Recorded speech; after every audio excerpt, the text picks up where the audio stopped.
Yo les gars, cette vidéo, c'est parti. Alors on va regarder un truc par le sort d'Oi ou même petit sim ici, j'ai pas suivi, mais vraiment c'est magnifique. Alors on va voir ça maintenant.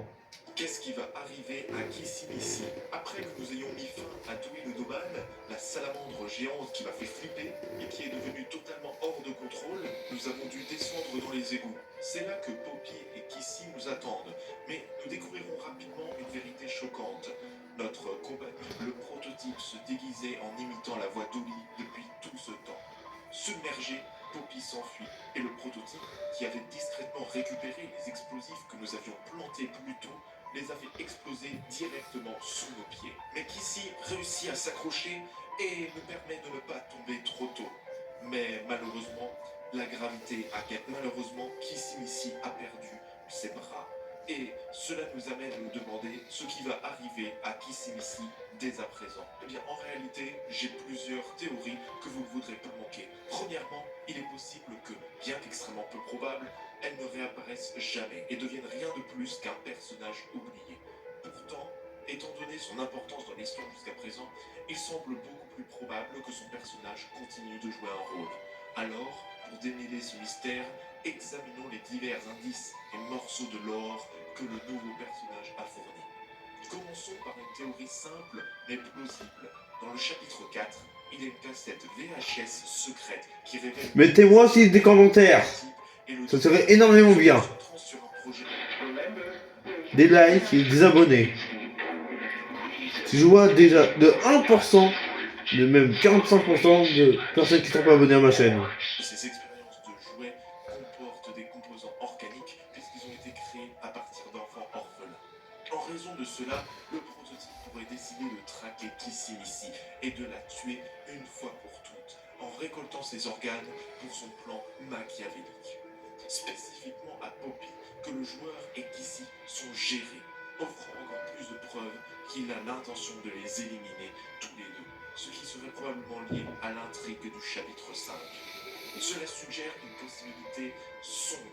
Nous pourrions tomber sur le cadavre de Kissimmee dans le chapitre 5. Une telle découverte pourrait être un moment vraiment triste, surtout si Poppy découvre cela et réagit à la fin tragique de son ami. Je veux dire, rappelez-vous.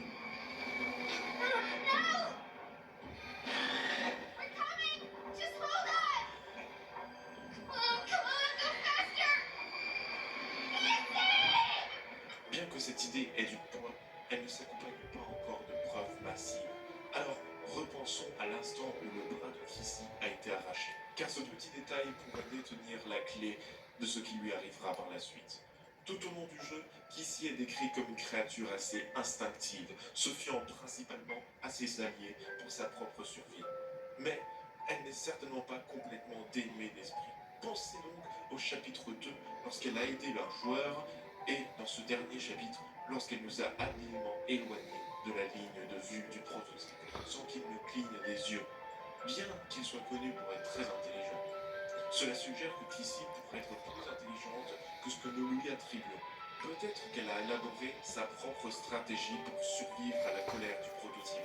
Elle pourrait, par exemple, lui obéir et jouer afin qu'il ne la considère pas comme une menace.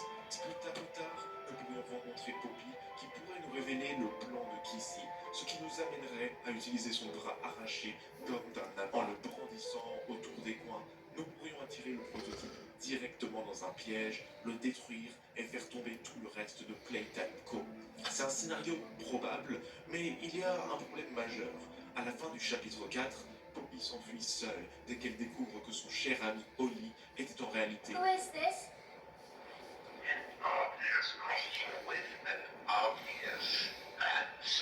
Il ne semble pas probable que nous rencontrions Poppy dans le chapitre 5 pour apprendre qu'elle s'est connectée avec Kissy et a élaboré un plan hors écran. Surtout puisqu'elle a fui seule. Une possibilité plus plausible est que le prototype capture Kissy en tant que prisonnière. Il lui semble l'avoir fait avec leurs orphelins. What I said on the elevator, it's true. The orphans weren't killed during the Hour of Joey. They were taken. They're below, in the labs.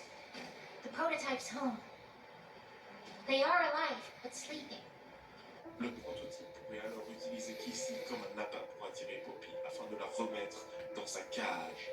Exactement ce qu'il a fait dans l'heure de la joie et qu'il espère répéter 10 ans plus tard. It's time to come home. Poppy. It's time to come home. Ce scénario n'est pas le cas. Il reste encore quelques possibilités à considérer. Tout d'abord, le tutoriel du monstre dans le jeu dérivé Project Playtime inclut une voix mystérieuse qui communique télépathiquement avec Huggy Wuggy, lui ordonnant de tuer le personnel responsable de la création des jouets géants.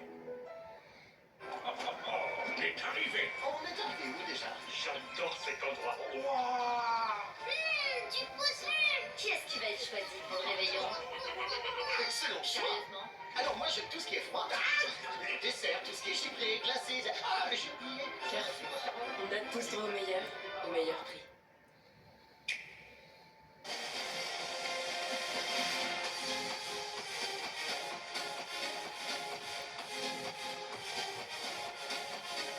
Just Dance édition 2026, disponible à la plaque. 100% de couverture des cheveux blancs. Waouh. Ça me fait plaisir de me voir comme ça.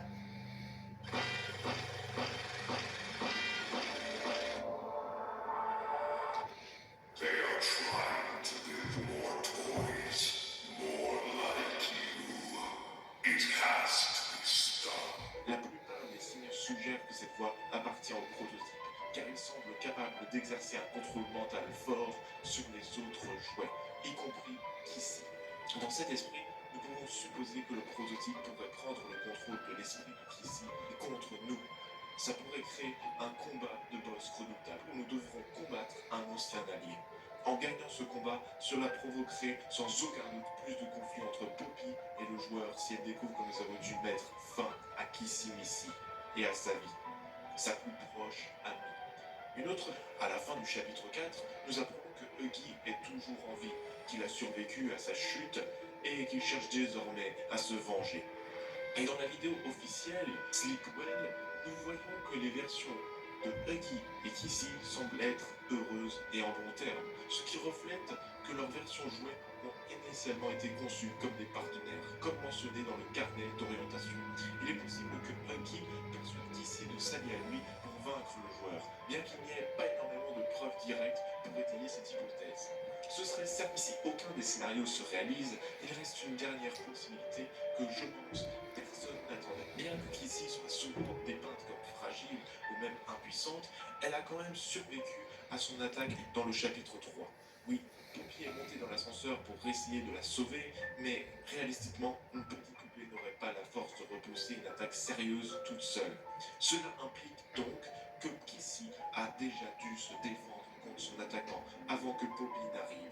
C'est un indice fort qu'elle est bien plus capable que nous le pensions au départ. Sans parler de la facilité avec laquelle elle envoie les joueurs vindalés durant l'heure de la joie. Malheureusement, le jeu ne précise pas qui a réellement attaqué Kissy, donc nous devons seulement reconstituer les preuves disponibles. Pour le moment, le docteur est définitivement hors de cause puisqu'il a été vu en train d'observer la situation loin, dans la dernière vidéo de l'histoire sur la chaîne YouTube de Mob Entertainment. Il n'a pas semblé particulièrement surpris, ce qui suggère qu'il savait exactement ce qui se passait et que cela allait arriver. Cela signifie probablement que Yarnabi était le coupable, étant donné sa loyauté sans faille envers le docteur après avoir passé tant de temps en isolement avec lui. Il est résolu